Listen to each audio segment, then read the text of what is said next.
الحمد لله وحده والصلاة والسلام على من لا نبي بعده. أما بعد فأعوذ بالله من الشيطان الرجيم. بسم الله الرحمن الرحيم. قد كانت لكم أسوة حسنة في إبراهيم والذين معه إذ قالوا لقومهم إنا براء منكم ومما تعبدون من دون الله كفرنا بكم وبدأ بيننا وبينكم العداوة والبغضاء أبدا حتى تؤمنوا بالله وحده إلا قول إبراهيم لأبيه لأستغفرن لك وما أملك لك من الله من شيء ربنا عليك توكلنا وإليك أنبنا وإليك المصير. تمہارے لیے ابراہیم علیہ السلام اور ان کے ساتھیوں میں رہنمائی کا ایک خوبصورت ذریعہ تھا.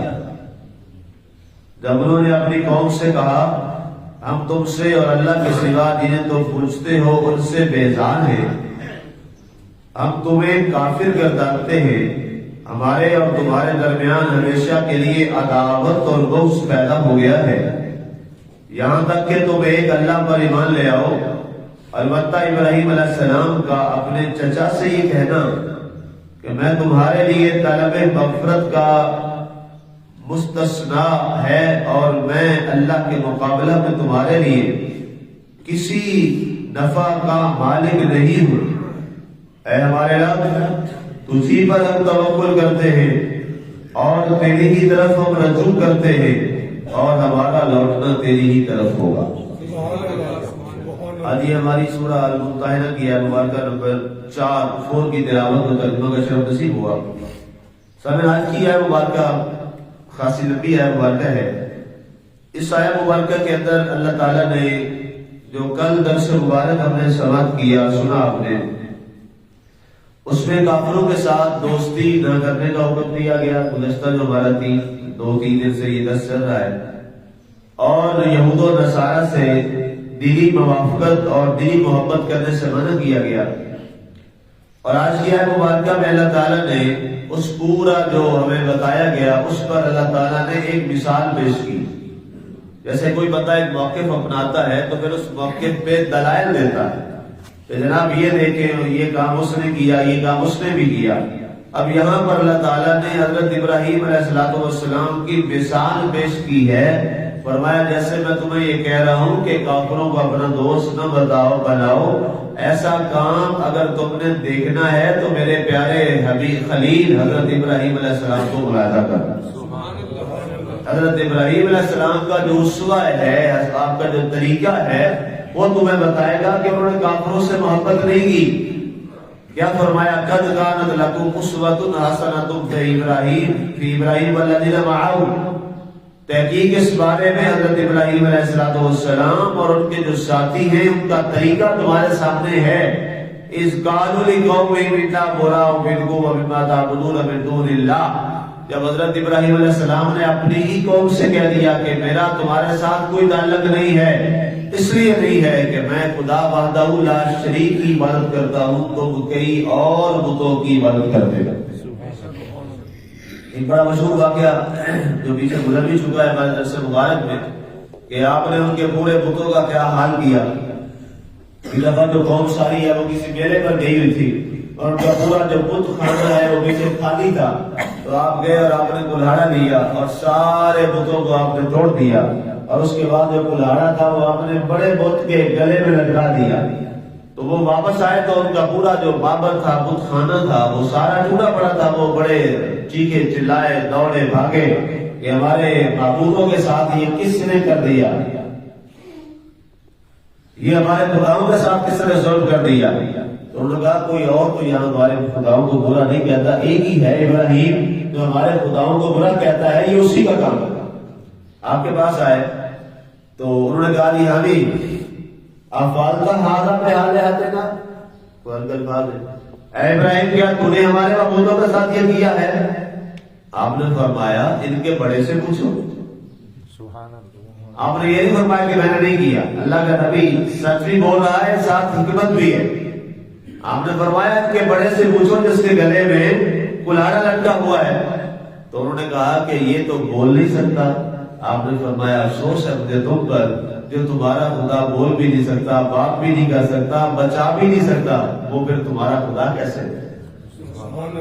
آؤ میرا خدا دیکھو، میرا خدا بولتا بھی ہے، میرا خدا کلام بھی کرتا ہے، میرا خدا مجھے برائیوں سے محفوظ بھی رکھتا ہے، میرا خدا مجھے مصیبتوں سے بچاتا بھی ہے، میرا خدا جب مجھ پہ تکلیف آتی ہے میری حفاظت بھی کرتا ہے. تو خدا تو ایسا ہونا چاہیے، معبود تو ایسا ہونا چاہیے، رب تو ایسا ہونا چاہیے، انسان جب اس کو پکارے تو وہ پکار بھی سنے، جب اس سے بات کرنے کا دل کرے وہ بات بھی کرے، جب انسان پریشانی میں ہو اور اس کو بلائے کہ مولا میں تکلیف میں ہوں میری تکلیف دور کر، وہ تکلیفیں بھی دور کرے. جب انسان بھوکا ہو اور کہے مولا مجھے بھوک لگی ہے کھلا دے، وہ کھلا بھی دے. بندہ پیاسا ہو، پیاس کی طلب ہو اور بندہ کہے مولا مجھے پیاس بجھا دے، وہ پیاس کا بندوبست کر دے بجھانے کے لیے پانی کا. فرمایا وہ خدا ہوتا ہے. یہ جو تمہارا خدا جو تمہارے اپنے خداؤں کو نہیں بچا سکا وہ تمہیں کیا بچائے؟ اس پر وہ بڑے شرمندہ ہوئے. تو مقصد کیا ہے؟ ابراہیم علیہ السلام کے جو پورے زندگی کے واقعات ہیں وہ توحید کا مرکب اور مجموع ہیں. اس لیے اللہ تعالیٰ نے ابراہیم علیہ السلام کی یہاں پر مثال کا ذکر کیا اور فرمایا. اس کے بعد فرمایا کفرنا بکم وبدأ بیننا وبینکم العداوۃ والبغضاء ابدا. ابراہیم علیہ السلام نے فرمایا اے کافرو، اے میری قوم، میرے اور تمہارے درمیان بغاوت، بغض، عداوت، دشمنی اس کا آغاز ہو گیا ہے، اور اب تمہارے اور میرے راستے جدا جدا ہیں، نفرت کے ساتھ اور عداوت کے ساتھ. کب تک؟ ابدا، ہمیشہ کے لیے. حتی تؤمنوا باللہ وحدہ، یہاں تک کہ تم اللہ کی توحید پر ایمان لے آؤ. اگر تم نے اللہ کی توحید کو مان لیا، اللہ کی وحدانیت کا اقرار کر لیا، تو پھر میرا تمہارا راستہ دوبارہ اکٹھا ہو جائے گا. لہذا قرآن یہ مثال دے کے یہ بتا رہا ہے کہ اے ایمان والو تمہیں بھی ایسا ہونا چاہیے جیسے ابراہیم علیہ السلام کا جو ایک موقف تھا بڑا واضح تھا کہ اگر ایمان لاؤ گے تو تمہارے ساتھ تعلق ہے، ایمان نہیں لاؤ گے تو تمہارے ساتھ کوئی تعلق نہیں ہے. یہی ایمان والا تمہارا بھی موقف ہونا چاہیے. کوئی کافر ہے تو اسے دوستی کا تعلق مت قائم کرو، اسے کہو تمہارے ساتھ تمہارے اور ہمارے راستے جدا جدا، یہاں تک کہ تم ایمان لے آؤ.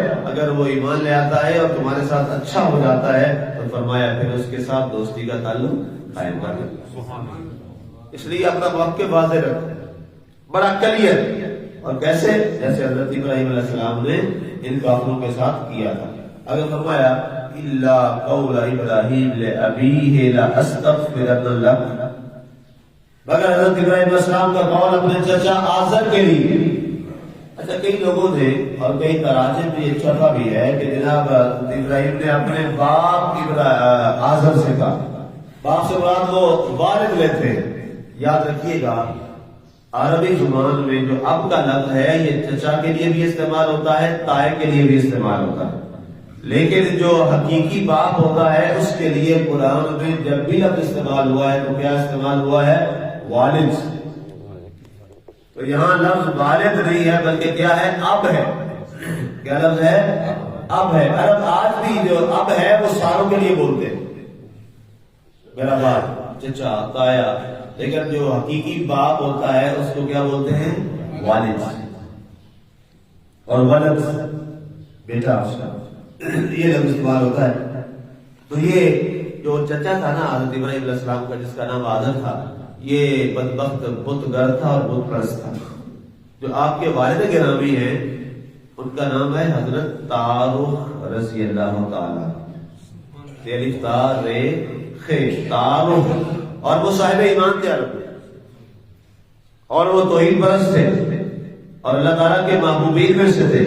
اس کی وجہ یہ ہے کہ سرکار دو عالم صلی اللہ علیہ وسلم سے جب پوچھا گیا آپ کے نسب مبارک کے بارے میں آپ نے فرمایا انی انقلب من اسلام الطاہرین الی ارحام الطاہرات، فرمایا میں پاک سلبوں سے پاک رحموں میں منتقل ہوتا ہوتا اپنے باپ عبداللہ رضی اللہ تعالیٰ عنہ کی پشت مبارک سے اپنی اماں جان حضرت سیدہ آمنہ کے شکم اطہر میں آیا۔ سبحان اللہ۔ اس لیے سرکار دو عالم وسلم کی پوری نسل پاک پیچھے تک حضرت آدم علیہ السلام سے لے کر حضرت عبداللہ تک آپ ساری پاک سلبوں سے پاک رحموں میں تشریف لائے۔ سبحان اللہ۔ یہ کیسے ہو سکتا ہے کہ اللہ کا ایک پاکیزہ نبی اور رسول جو حبیب خدا ہو، اس کی نسل میں ایک بت پرست آ جائے؟ یہ کیسے ہو سکتا ہے؟ تو دنیا کیا کہے گی؟ یہ نبی ہمیں توحید بتائے گا جس کی اپنی نسل میں ان کا بڑکا مشرک تھا۔ سمجھ میری بات؟ اس لیے اللہ تعالیٰ نے آپ کو پاک سلبوں سے پاک رحموں میں منتقل کیا۔ اور یہ والا جو آزر ہے یہ کون ہے؟ یہ حضرت ابراہیم علیہ السلام کا چچا تھا۔ تو یہ مشرک تھا، بت پرست تھا، بت گر تھا۔ آپ نے اس کو بڑا منع کیا کہ واپس آ جاؤ، یہ غلط کام ہے، اللہ ناراض ہوتا ہے، اللہ ایک ہے، وحدہ لا شریک ہے۔ لیکن آپ نے وہ نہ رکا تو آپ نے ویسے دعا کی، یا اللہ اس کو معاف کر دے، اس کے گناہوں کو معاف کر دے۔ تو اللہ تعالیٰ نے فوراً فرمایا، پیارے خلیل اس بارے میں دعا مت کرنا، یہ مشرک ہے، اس کے بارے دعا مت کیجیے، اس کی دعا آپ نہیں فرمائیں گے۔ تو آگے فرمایا گیا الا قول ابراہیم نبی لاستغفر لك وما املك لك، پھر یہ الفاظ آ گئے وما املك لك من اللہ من شيء۔ پھر جب اللہ نے منع کر دیا تو آپ نے کہا نہیں چچا جان، اللہ کی بارگاہ میں تیرے بارے میں کوئی بات نہیں ہوتی، اللہ نے مجھے منع فرما دیا۔ ربنا علیک توکلنا، اے ہمارے رب ہم نے تجھ پہ بھروسہ کیا، والیک انبنا، اور ہم ساری امیدیں تجھ سے وابستہ کیے ہوئے ہیں، ہم تیری طرف ہی لوٹ کے آتے ہیں، والیک المصیر، اور ہم سب نے قیامت والے دن مولا تیری بارگاہ میں ہی جمع ہوں۔ یہ والے جو الفاظ ہیں نا جو قرآن میں بہت جگہ آئے ہیں، والیک المصیر، والیک المصیر، بار بار یہ الفاظ آئے، اے اللہ ہم سارے لوٹ کر تیری ہی بارگاہ میں آنے والے ہیں۔ یہ الفاظ بڑے جھنجھوڑنے والے ہیں۔ اے بندو تمہیں سب کو اللہ کی بارگاہ میں پیش ہونا۔ آج کسی سے کہا جائے نا کہ جناب آپ نے فلاں احتساب عدالت میں پیش ہونا ہے تو بڑا پریشان ہو جاتا ہے۔ آپ نے جناب فلاں نیب کے آفس میں جانا ہے وہ بڑا پریشان ہوتا ہے، چاہے وہ ملک کا وزیر اعظم بھی ہو۔ کیوں؟ یار وہاں حساب دینا پڑنا ہے۔ کیا کرنا پڑنا ہے؟ حساب دینا پڑنا ہے۔ حساب دینا بڑا مشکل ہے۔ یہ تو دنیا والوں کا حساب کوئی نہیں دے سکتا، تو رب کا حساب یہ سوچنے والی بات ہے۔ یہ ہم سب کو سوچنا چاہیے رات کو سونے سے پہلے، جب سوئیں تو آنکھیں بند کر کے رب کے لیے سوچیں کہ کیا آج کے دن کا میں حساب اپنے رب کو دے سکتا ہوں؟ کیا ہم اس قابل ہیں کہ اپنے رب کو حساب دیں گے؟ بہت مشکل ہے، بہت مشکل ہے۔ اس لیے کوشش کریں کہ اپنی زندگی کو پاکیزہ بنائیں، اپنے لقمے کو پاکیزہ بنائیں، اپنے رزق کو حلال کر کے کریں۔ بندہ سارا دن محنت بھی کرے، سارا دن محنت بھی کرے اور شام کو لقمہ بھی حرام کر کے آئے تو بربادی نہ ہو گئی؟ اس سے بڑا گھاٹا کون سا؟ سارا دن بھی برباد کیا، وقت بھی لگایا، محنت بھی کی اور شام کو رب کو ناراض کر کے سو گئے۔ میں نے اپنی زندگی میں ایک عرصہ ہو گیا قرآن و حدیث پڑھتے پڑھاتے، جو سب سے زیادہ جس سے اللہ کو نفرت ہوتی ہے نا جی ایمان والے مسلمانوں سے، وہ لقمہ حرام سے، اور جو سب سے بڑی رب کو پسند عبادت ہے وہ حلال رزق ہے، وہ حلال رزق ہے۔ اس لیے کہ لقمہ حلال کا نہ ہونا، آپ جتنے حج کر لیں کوئی حج ہی قبول نہیں، آپ پچھلی راتیں اٹھ کے ہزاروں نفل پڑھ لیں فضول ہے، آپ نمازیں صف اول میں بیٹھ کے جماعت کے ساتھ پڑھ لیں بیکار ہے، اگر لقمہ حلال کرنی ہے۔ اب اس سے اندازہ لگا لیں اگر لقمہ حلال کر رہی ہے قرآن پڑھ رہے ہیں بیکار، لقمہ حلال کر رہی ہے سجدے کر رہے ہیں بیکار، لقمہ حلال کر رہی ہے آپ زکوٰۃ دے رہے ہیں بیکار، لقمہ حلال کر رہی ہے آپ عمرے کر رہے ہیں طواف کعبہ کر رہے ہیں کعبہ کے اندر بھی چلے جائیں بیکار۔ اصل جو بیس اور بنیاد ہے وہ کیا ہے؟ وہ لقمہ حلال ہے۔ اس لیے تہیہ کرو کہ جو کھانا ہے تھوڑا کھا لیں گے کوئی بات نہیں، روکھی سوکھی بھی کھا لیں گے، لیکن جو کھانا ہے کھانا حلال ہے انشاءاللہ۔ اور میرا مالک حلال میں برکت پیدا کر رہے ہیں، حلال میں برکت ہی بڑی ہوتی ہے۔ اللہ تعالیٰ انسان کو صبر دے دیتا ہے، انسان کو صبر مل جاتا ہے۔ آج لوگ، مجھے یاد ہے فوڈ سیکٹری تھے یہاں کے، ان کی بیٹی میرے پاس اسٹوڈنٹ تھی سیکنڈ ایئر میں، تو وہ گاڑی پہ آتے ہیں چھوٹے سرکاری گاڑی میں واپس، تو میں نے کہا یہ بڑے سیکٹری اور آتے ہیں یہ محلے سے ہیں، محلے میں تو یہ سیکٹری کا رہنا بنتا نہیں ہے۔ تو کہا بیٹا آپ کا گھر کدھر ہے؟ کہتے جی شکر الحمدللہ اللہ نے گھر دیا ہے، 3 مرلے کا گھر ہے، عزت سے رہ رہے ہیں۔ میں بڑا حیران ہوا کہ فوڈ سیکٹری اور 3 مرلے کے گھر میں رہتا ہے۔ تو میں نے کہا جی آپ نے اپنے بابا کو کل بلانا، مجھے مل کے اس سے میری ملاقات ہوئی، ماشاءاللہ بارش پرانی چہرہ بیٹھے، میں نے کہا جی آپ اتنے عہدے کے ماشاءاللہ مالک ہیں اور پتہ چلا ہے کہ آپ یہاں سامنے 3 مرلے کے گھر میں رہتے ہیں۔ کہتے جی اللہ تعالیٰ کا خاص کرم ہے، اس لمحے تک میری جتنی اولاد ہے میں نے نہ ان کو لقمہ حرام کھلایا ہے نہ خود کھایا، تو تنخواہ میں تو مشکل 3 مرلے کا گھر ہی بن سکتا ہے۔ ایسے لوگ بھی تو ہیں نا، اور وہ بڑا مطمئن اور اس کا نورانی چہرہ۔ لوگ کہتے ہیں جی کیا کریں یار، رہنا نہیں، جنہوں نے رہنا ہوتا ہے نا حلال کما کے اور حلال کھانا ہوتا ہے، وہ سیکٹریٹ میں بھی حلال کھا لیتے ہیں، وہ اے جی آفس میں بیٹھ کے بھی حلال کھا لیتے ہیں، وہ پولیس میں رہ کے بھی حلال کھا لیتے ہیں، وہ کاروبار کرنے کے دوران بھی حلال کھا لیتے ہیں۔ یہ ہمارے ہاں ایک بڑی بدتمیزی کا، جی کیا کریں وہ جی حلال طریقے سے کمائیں تو بچتا ہی کچھ نہیں ہے، رب اتنا بے قدرہ ہے کہ جو اس کی بارگاہ میں حلال گئے اس کو دے گا ہی کچھ نہیں۔ ایسا یہ کیا جملہ ہے؟ اصل میں ہوس پرستی ہمارے اوپر اتنی چھا گئی ہے کہ ہمیں اب لقمہ حلال و حرام کا وہ فرق ہی مٹ گیا ہے۔ یا شاید ممبروں سے خطبہ ایک ہی ہوتا ہے، نماز نماز نماز نماز نماز، اور بھائی جس وجہ سے نماز قبول ہونی ہے اس پہ بات ہی کوئی نہیں۔ جس وجہ سے نماز قبول ہونی ہے وہ کیا ہے؟ لقمہ حلال۔ اس لیے کوشش کریں اور تہیہ کریں، جو کھانا ہے جو اولاد کو کھلانا ہے وہ لقمہ حلال کھلانا۔ اللہ تعالیٰ ہمیں عمل کی توفیق عطا فرمائے اور ہم سب کو حلال لقمہ نصیب فرمائے اور حلال میں برکت پیدا فرما دے کہ وہ تھوڑی کافی ہو جائے۔